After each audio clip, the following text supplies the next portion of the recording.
Hey guys, F26 here, and welcome back to some more league racing on F1 2018.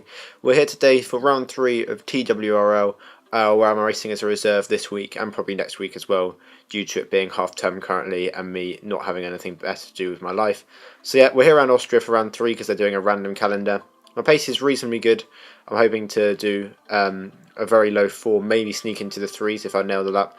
It's not been a great run through turn 1 there, but at least we haven't got it invalidated. This is just a banker right at the start of the session. So yeah, obviously not racing full time, so it doesn't really matter, and I have no intentions to become a full-time driver, just because I would then be committing to like 3 or 4 leagues a week, which no thank you, basically. So yeah, just a bit of fun for a couple of weeks, and hopefully I can get some solid results and just enjoy myself. So yeah, it's been a pretty solid lap so far, minus turn 1, which was not as quick as it could have been, but we've taken a interesting line through there, quite a wide line, but we could have carried much more speed as we now shift it down to 5th here for the left, then slight curve to the right as we head towards the last 2 corners of the lap. A lot of time can be won or lost here, so we're going to go full commitment here. 6th gear through there, we've flown through the penultimate corner and now into the final corner, mounting the curve nicely, and we've absolutely nailed those two. I think that's about as good as it gets as we put in a 1:04.0, and that is a pretty solid lap, but we think we can do better. As you can see, skimming to the end of the session, track conditions have deteriorated slightly. It's now pretty overcast, but there's still time to be gained here as we now start our second and final attempt at getting pole. As you can see, we've been dropped down to P3 as it stands, with Coxey and KJ Gamer going quicker than us, so we need to put this lap in. We've got a decent run through turn 1, and improved on our delta ever so slightly as we now head down towards turn 2, technically turn 3, but we're not dealing with that stupid corner numbering. We've lost time originally on the apex, but we've got a much superior exit as we now head down at the 3rd DRS straight, I guess. The pit straight is the 1st, and into towards turn number 3. Now down to 2nd gear now, getting on the power nice and early as we open up the exit. So very good exit from us there as we now head towards the double left-handers up here. We've taken a much tighter line there and still managed to get on the power nice and early. As you can see, our delta over a 1/10 in the green, nearly a 1/10.5 as we missed the apex slightly through there, so that's going to cost us a bit of time as our delta drops down. Still in the green though, but I don't know if we'll be able to maintain it through the last 2 corners because we absolutely nailed those last time. That's pretty good commitment, but not quite as much as last time. And again, too much curb on the entry there, and we're 20 thousandths off, but it's not an improvement. And we stick with our 1:04.055, and as you can see, it was KJ who took pole. Very impressive that. Codfield with a 1:04.000, with Coxey in 3rd, Fredster beating me to 4th, and myself in 5th. If I'd been 19 thousandths faster, I would have been 3rd. That's how these things work. Ollie Bob in 6th, Visualise also, if you've been in AOR 5 for a couple of races, down in 7th, and I can't see the rest, it was Hayden 8th. But yeah, this is what we have to deal with. Ultra soft. The strategy was a very interesting one. Ultra soft is just about doable, but it's a stretch. But due to how short the lap is, if I'd qualified on supers, I would have been well down the field. So I decided to take the risk of qualifying on ultras, and we're hopefully going to be able to pull off this strategy as we now have the lights. It's 4 lights, and now we have 5. And it's lights out and away we go here in Austria. The start's not been great. We've got quite a bit of wheel spin, and Smithson's going to have a look up the inside. Codfield's had an even worse start from P2 as we head into turn 1. A bit of contact between Codfield and Fredstead, which has given Ollie Bob the run out of turn 1 rather, up into P4 already. So that's a great start from him in the saddle as we're now getting in the slipstream of the Mercedes as we head up towards turn number 2. All pretty clean so far. We're going to have a look around the outside, but you can rarely make this move stick. Even though you should get superior traction on the exit, it doesn't really work, although we're still side by side. Ollie's been forced on the grass by the McLaren there, so we're going to head 3 wide briefly as we head down towards turn 3. We passed Ollie and we passed Codfield, but once again the outside line. Are we going to have the grip? No, Codfield runs us in nice and deep there, and he maintains the position. We've now got the sour with Ollie out of nowhere on the exit.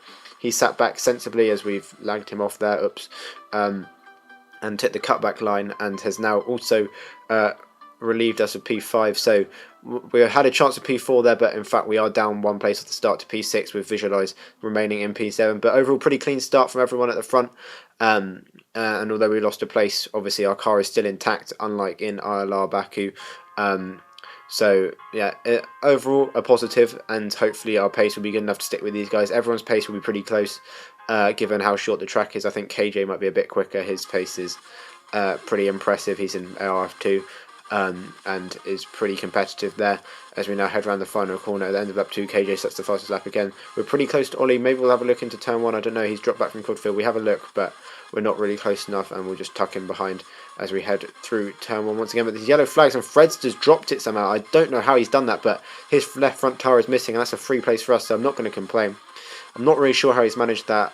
He must have lost it on the exit and somehow managed to put it in the wall on the left-hand side, which is an interesting one, but unfortunate for him, but that's a free position for us as we now skip to the start of lap number 7, setting a personal best there, just harvesting the ERS constantly and just being pulled along by Ollie, who's made a mistake through turn 1 actually, so we see our opportunity here. We put it up into overtake. Unfortunately, he's also got DRS on Codfield, who's a bit ahead, but we're still going to have a look anyway into turn 2. Can we be later on the brakes? Yes, we can. We've gone very aggressive on the brakes. We managed to get the car stopped, and he's tried to hang it around the outside, but there's no point in doing that. He's weaving. He's not happy. I think the move was fair. The other people who've seen the move have also said it's fair. He should have gone for the cutback, really, but sadly he appears to lack racecraft and has not done that. But yeah, that's us up into P4. And it's crucial we got past Ollie because I want to be able to keep up with these guys who Ollie was dropping back from, but not that that matters now because they're having a great battle and we've been able to catch up to them nice and quickly.